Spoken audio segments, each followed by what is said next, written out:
absent anything but a 2014 American League East Championship banner and a couple of good years of attendance, the most lasting relic from the early to mid-decade Orioles clubs that now seem a distant memory was established 3 years ago Wednesday, the 7-year, $161 million contract with two-time home run king Chris Davis. At the time, it was a marker to fans and the team alike that the Orioles were willing to spend money to keep what they believed could still be a championship core together, though it was an expensive marker that seemed to be far outside the market for Davis's services. Yet as they reach the deal's midway point, the fourth season of a club record contract, the waves are being felt not only in Baltimore but around baseball. Even factoring out the $42 million in deferred money that kicks in when the contract runs out after the 2022 season, the present-day value of $68 million remaining for the 4 years of Davis's service will be difficult to extract value from.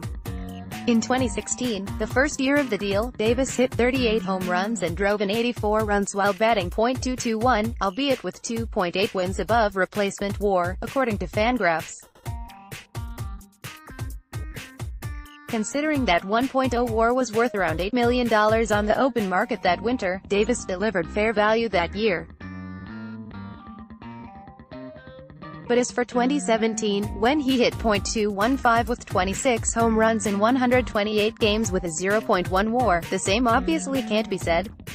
His nightmarish 2018, when he hit .168 with a .539 OPS and 16 home runs with a -3.1 WAR for one of the worst seasons in baseball history, means he's accumulated -0.2 WAR over the first 3 years of the contract.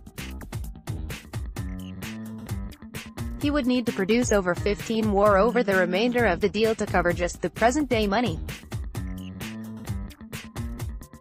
By comparison, he posted 15.1 WAR from 2012 to 2015 in an Orioles uniform when he was in his prime. That means Davis, 32, would need to perform the way he did in the best years of his career, but do so in a completely different baseball environment, where pitchers have reams of data on how to get him out, and his own talents seem to be diminished, to deliver value for the Orioles on the most expensive contract they've ever handed out. But that's only from a financial standpoint. The impact on the team as it moves into a new generation of Orioles baseball and the effect Davis's deal has had on the game as a whole seem just as drastic.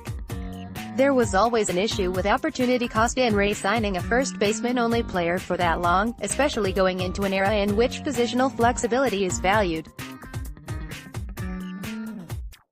The Orioles have never had any trouble finding power on the cheap, but in 2016 alone, they already had Mark Trumbo in the fold and first base prospect Trey Mancini waiting in the high minors.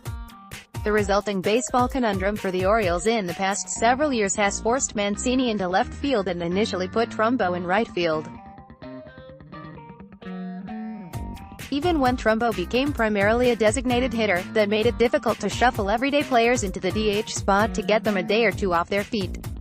While Trumbo is in the last year of his contract, Mancini being in the outfield means one fewer spot for the biggest strength the Orioles have in their farm system, high-level outfielders. There are only so many spots for Cedric Mullins, Yusniel Diaz, Austin Hayes, DJ Stewart, and eventually Ryan McKenna and Ryan Mountcastle, to get their major league time. Mancini being in the outfield to accommodate Davis will only take those chances away. Taking stock of all the problems Davis's contract and his subsequent downturn in performance are causing the Orioles, the fact that there hasn't been a free agent contract that rich since, at least until Manny Machado and Bryce Harper signed this winter, shows how the game has gone away from paying for past performance. Davis was part of a free agent class in 2016 that included David Price, Zach Greinke and Jason Hayward getting massive contracts with varying results, so it's not only him, but as teams trend toward youth and value.